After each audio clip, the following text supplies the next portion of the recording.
Today we're going to tackle a rather controversial topic here in the Funko community. Does having a con stickered pop even matter?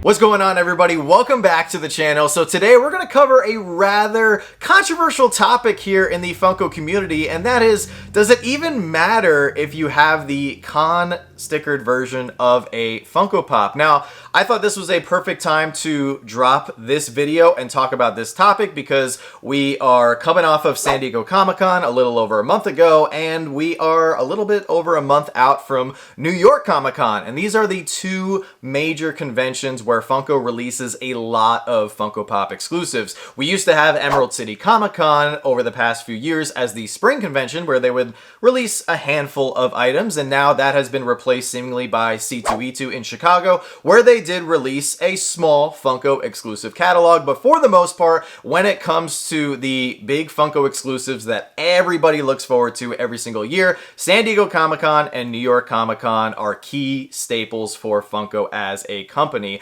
And I'm going to give you guys some quick examples of the price differences in some of these pops, because when it comes down to it, it is the same exact pop, whether you have the shared sticker version or the con sticker version. And this was something that I noticed once again when I was talking about the pops that had been trending upward in value this past Monday in our Pops on the Rise video, where you guys, if you caught that video, you will have noticed that there have been quite a big gap in the con sticker and shared sticker pricing for some of the pops out on the marketplace. So I have a couple quick examples that I want to run through really quick. So the prime example that I have right here for San Diego Comic-Con is actually the red She-Hulk. This one was released for San Diego Comic-Con 2017. You can notice that we have the exact same pop, same box, same insert. The only thing different is one is the official con sticker, while the other one is the shared summer convention sticker.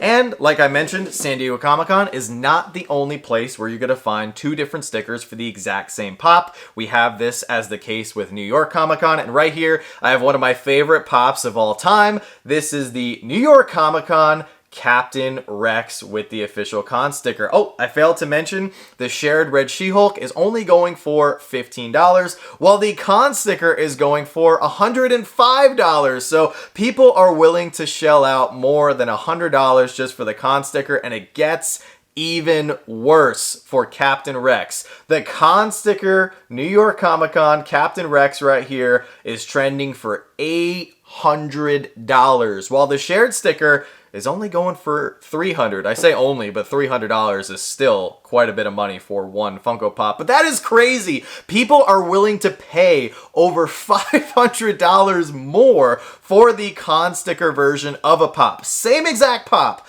Only thing that's different is the sticker, and that is what is getting people to pay more than $500. Another example, and I used this one as an example for two reasons. Number one, once again, it's going to show you how crazy Star Wars fans can be, and also that it's not just something that occurs with San Diego Comic-Con and New York Comic-Con. The Emerald City Comic-Con Geonosis Padme Amidala, which was released back in 2018, same year as Captain Rex, the official con sticker is trending for $290, while the shared sticker is going for $55. And to make matters even worse, this is not something that you're just seeing with the major events that Funko is releasing a lot of exclusives. You also see this with some events where Funko only releases one or two exclusives. And another prime example of that is Star Wars Celebration. Star Wars Celebration has been hit or miss these last few years when it comes to Funko Pops, but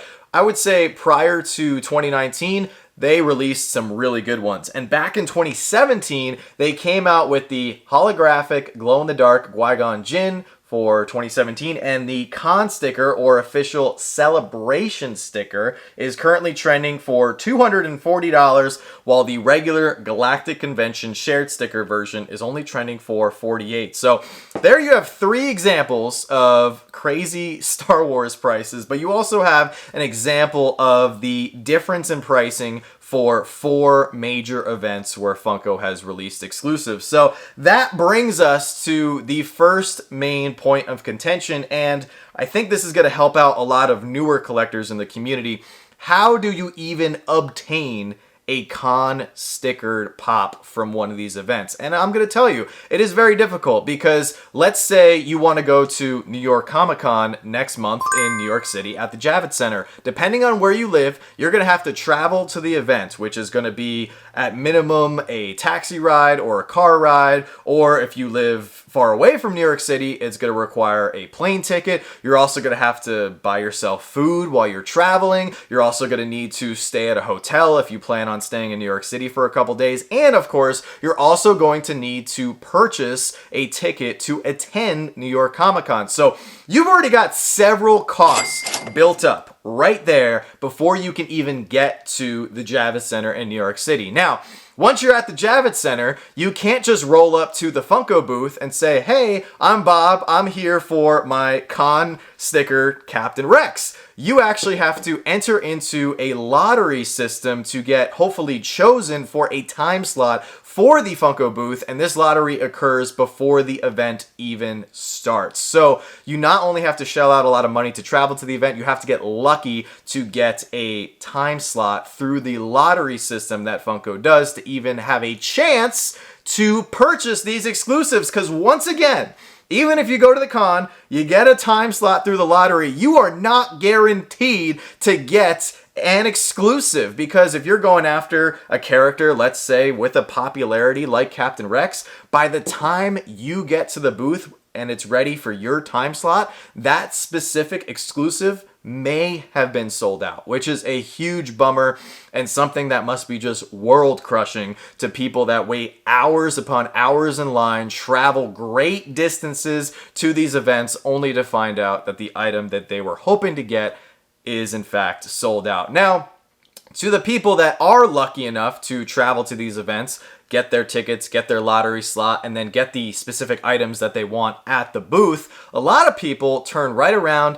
and they sell them, because when these items are first hitting the secondary market, there's usually a lot of hype and a lot of demand for these items. So that is the perfect time for resellers or flippers or whatever you want to call them to make a lot of their money back. Now, justifiably so, a lot of these people are not going to turn around and sell you, let's say, a con sticker Captain Rex in 2018 for $15. They are going to upcharge because they have to cover all of their travel costs, all of their time, that they waited in line and everything, and the money, of course, that they spent on these items. So they're going to drop them on the market for hundreds of dollars. And if you want one, the only way you can get one, at least immediately, is from one of these people that waited in line. So right there, if you want one of these items, you're going to have to pay quite a bit. Now, when it comes to why people actually want the physical con sticker or the shared sticker, I have a couple reasons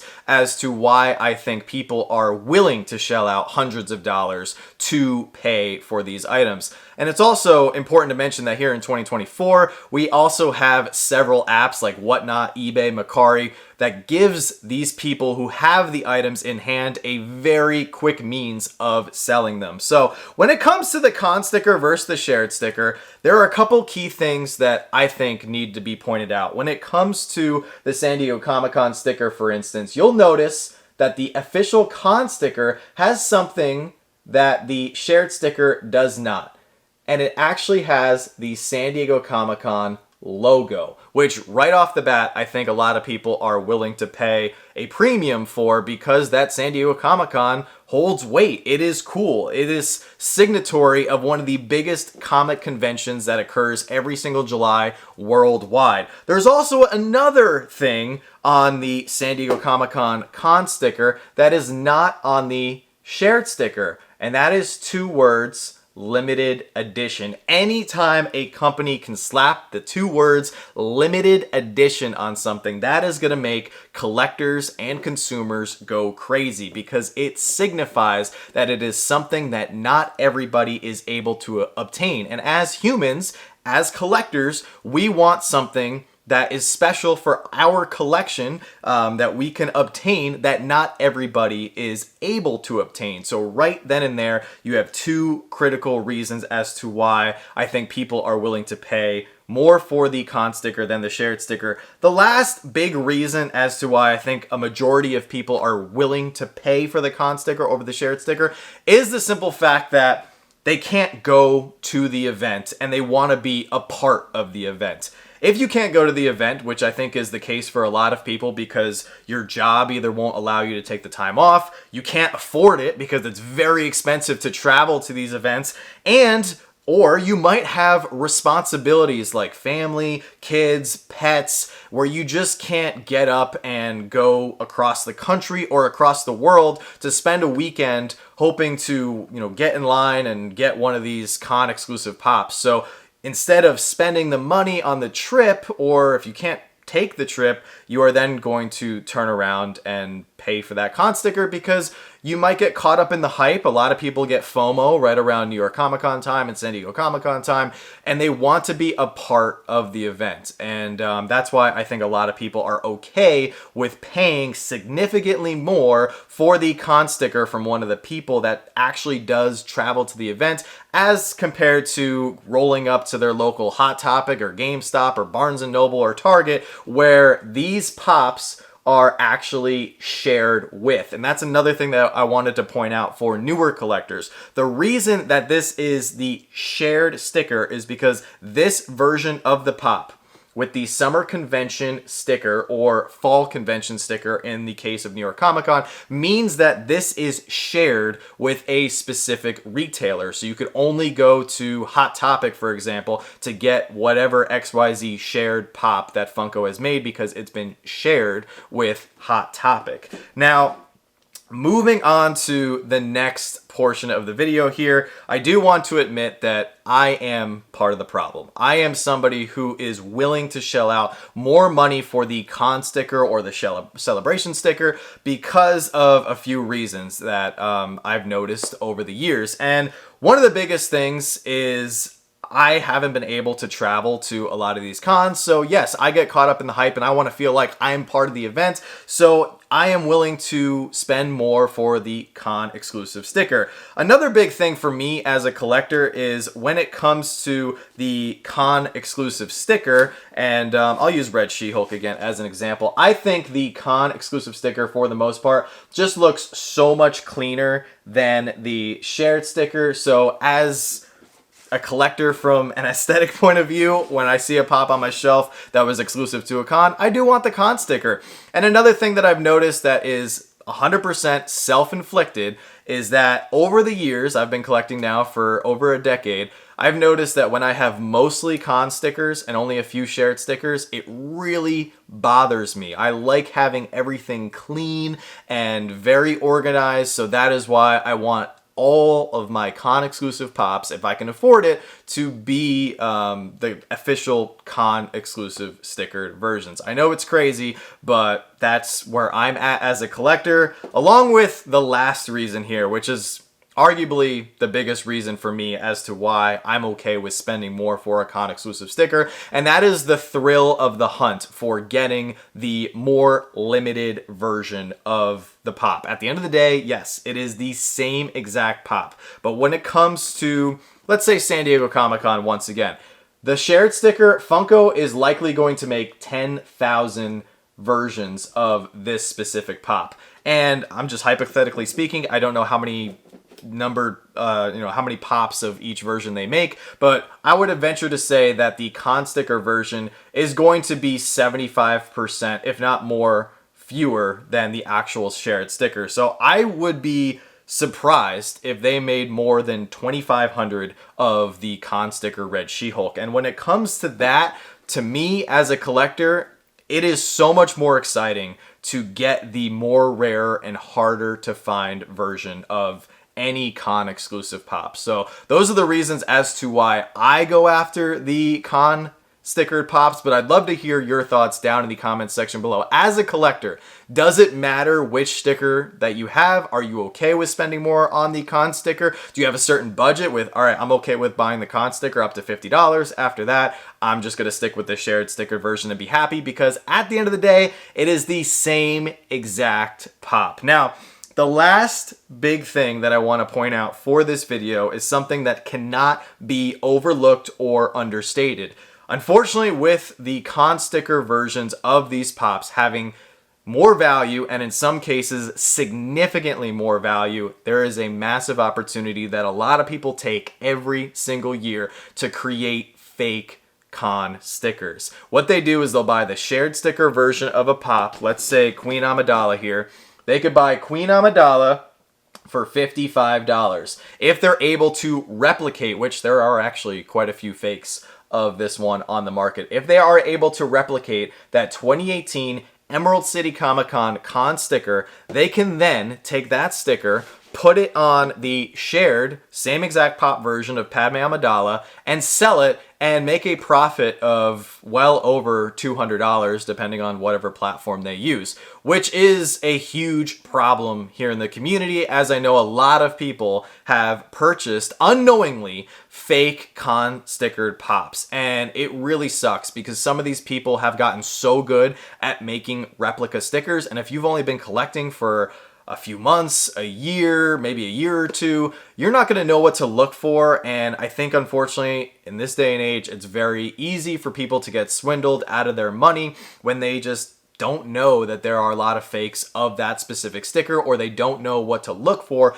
when it comes to that specific sticker. And that is why I think Funko needs to change. I think when it comes to their con stickers, they need to either come up with a tamper-proof con sticker or some sort of holographic style con sticker to where it is extremely hard for people to replicate it, to duplicate it with a simple printer in their house and such. Or I think what Funko needs to do, and this is a very controversial opinion, and I think that a lot of people will have something to say about this in the comment section below, so I'm all for it. Hit me with your opinions. I think Funko needs to have part of their San Diego Comic-Con or New York Comic-Con catalog that is con only, and not just the limited pieces. I think they need to have a few pops that you can only get with the con sticker at the Funko booth during that specific event. And hear me out, because this is going to do two things for the community. This is, one, going to make, yes, it's going to make people upset because they won't be able to travel to those events for XYZ reasons, their responsibilities, their job, financial, financial constraints and such. But also, it's going to remove a lot of opportunity for people to make fake stickers, because that specific stickered version will have only existed at the booth at that event. So there will be no, in my hypothetical theory here, there will be no shared sticker versions. So I think it will be harder for people to make fakes, and it will ultimately help collectors down the road who may want to go back and pick up a con exclusive from 6 years ago and not have to worry about, oh my God, there's so many fakes on the market. I have to know which sticker, which shading, what trademark logo to look for, because that inherently forces a lot of people to give up, and they don't want to deal with con stickers because there may be so many fakes of a certain one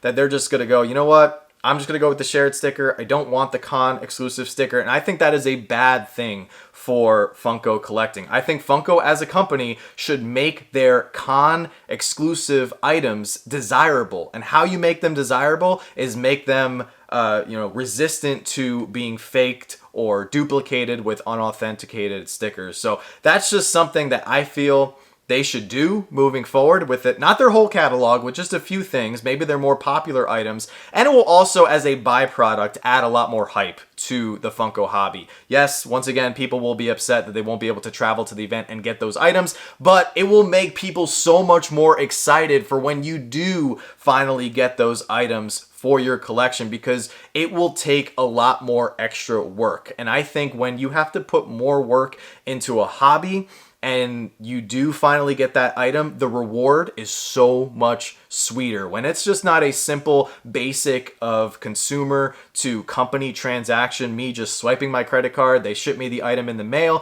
When you actually have to immerse yourself in the community, get to know people, understand how things work, and then figure out, okay, how am I going to get this event only item for my collection? It adds excitement. It gets people hyped at the end of the day, because if Funko created everything that was accessible to everyone, I don't think the hobby would be as widespread and popular as it is today. You have to have items that are tough to get, that keeps people engaged, because those items are typically what people refer to as grails. It's something that has a lot of value monetarily and personally, because when you get it, it just feels so good because it took that extra work to get. So I can speak from experience with that. I know I've had to work very hard to get specific event only con exclusive pops for my collection, but when I do finally get that certain item, when I did finally get the con sticker Captain Rex for my collection, man, it felt so good, and I was so happy